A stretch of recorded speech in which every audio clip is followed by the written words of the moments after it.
Margarito Kamis mengatakan, jangan-jangan RUU HIP adalah cara menyediakan pintu masuk untuk mereduksi Pancasila. Pakar hukum tata negara Margarito Kamis mengkritik DPR yang mengusulkan RUU haluan ideologi Pancasila. Margarito Kamis menilai, adanya RUU HIP adalah cara untuk mereduksi nilai-nilai Pancasila dalam kehidupan berbangsa dan bernegara. Jangan-jangan ini cara meredukasi Pancasila. Sekali lagi, ini kan diletakkan dengan undang-undang yang menjadi objek mulia, kata Margarito Kamis. Dalam webinar bertema RUU HIP dalam perspektif Undang-Undang Dasar Negara Republik Indonesia tahun 1945. Margarito Kamis beralasan RUU HIP ini membuka ruang hidupnya ideologi lain karena tidak dimasukkannya TAP MPRS nomor 25 tahun 1966 tentang pembubaran Partai Komunis Indonesia. Pernyataan sebagai organisasi terlarang di seluruh wilayah negara dan larangan setiap kegiatan untuk menyebarkan atau mengembangkan paham atau ajaran komunis atau Marxisme dan Leninisme. Menurutnya, TAP MPRS nomor 25 tahun 66 merupakan hal fundamental sebagai pijakan dari RUU HIP ini. Jadi, jangan-jangan RUU HIP ini adalah cara untuk menyediakan pintu masuk kecil untuk meredukasi Pancasila, ujarnya. Namun, ia juga menyoroti dominasi perbincangan TAP pelarangan PKI dan ajaran komunisme itu. Menurutnya, hal itu menenggelamkan semua kalangan ke dalam, seolah-olah TAP itu adalah satu-satunya TAP yang relevan untuk diperbincangkan ketetapannya.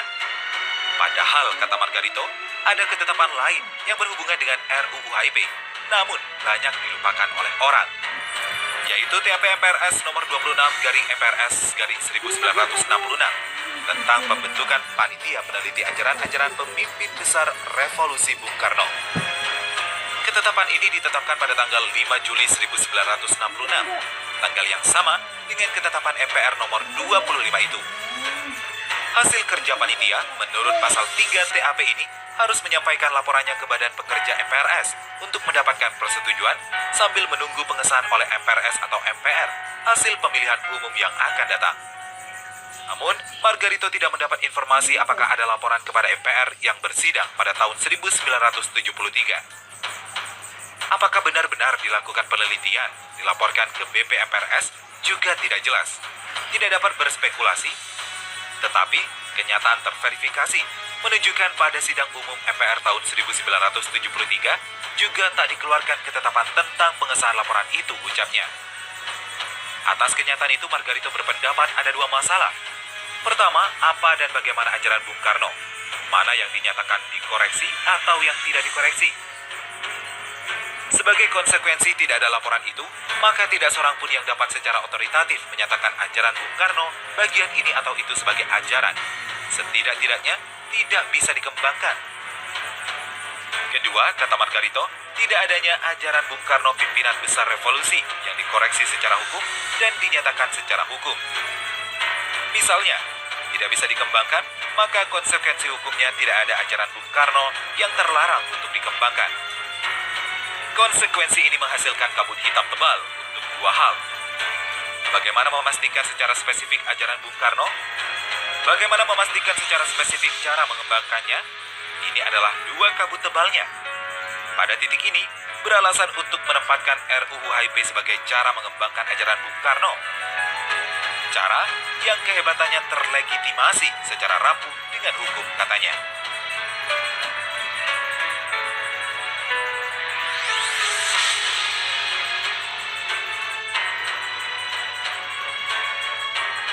Jika DPR nekat sahkan RUU HIP, jangan salahkan umat Islam ingin kembalikan 7 kata sila pertama. Sejumlah pasar kontroversial dalam rancangan Undang-Undang Haluan Ideologi Pancasila dikhawatirkan akan melukai umat Islam bila pembahasannya tetap diajukan hingga pengesahan. Sebab ada sejumlah pasal dalam draft RUU yang banyak ditentang, bahkan melumpuhkan Pancasila. Seperti halnya dalam pasal 7 yang disebut akan mengerucutkan 5 sila ke konsep Ekasila dan Trisila. Ini akan melumpuhkan sila pertama, kata Wakil Sekretaris Jenderal Majelis Ulama Indonesia, Kiai Haji Zaitun Rasmin, di dalam acara ILC TV One. Hal lain yang disinggung juga soal tidak dimasukkannya TAP MPRS nomor 25 tahun 1966 tentang pembubaran Partai Komunis Indonesia dan larangan setiap kegiatan untuk menyebarkan atau mengembangkan paham atau ajaran komunisme, Marxisme, dan Leninisme. Kita mengetuk hati para anggota DPR, para negarawan dicabut saja RUU HIP. Wajib, kalau masih mau membuat undang-undang untuk memperkuat BPIP, silakan. Tapi buat rancangan undang-undang yang lebih baik sambungnya. Ia khawatir bila RUU tersebut tetap dilanjutkan menjadi undang-undang, maka akan memancing kemarahan masyarakat, umat Islam pada khususnya. Muhammadiyah terang-terangan kalau ada pertimbangan tentang Trisila dan Ekasila dimasukkan. Karena pertimbangan sejarah, jangan salahkan umat Islam kembali mengingat lagi luka lama. Ingin mengembalikan 7 kata yang diperjuangkan dengan tidak mudah, tandasnya. Adapun 7 kata yang dimaksud adalah yang tertuang pada Piagam Jakarta, yakni ketuhanan dengan menjalankan syariat Islam bagi pemeluknya. Pada 18 Agustus 1945, 7 kata itu diganti menjadi ketuhanan yang Maha Esa.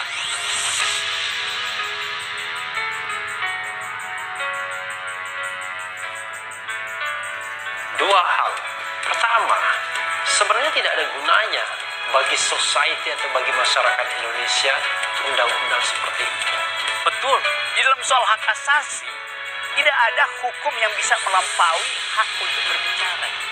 PDIP itu pemimpin koalisi di DPR saat ini.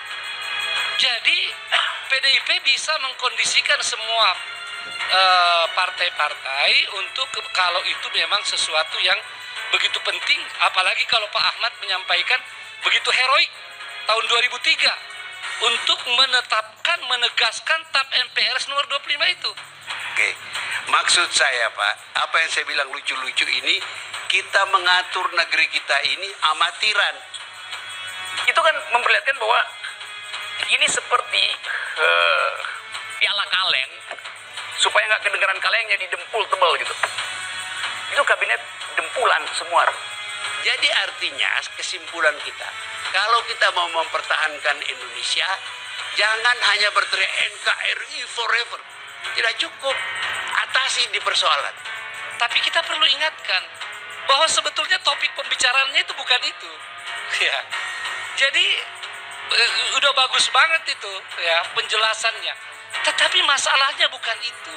Masalahnya sekarang umat beragama, ya, terutama umat Islam, merasa terusik, ya, rasa kebangsaannya dengan RUU HIP ini.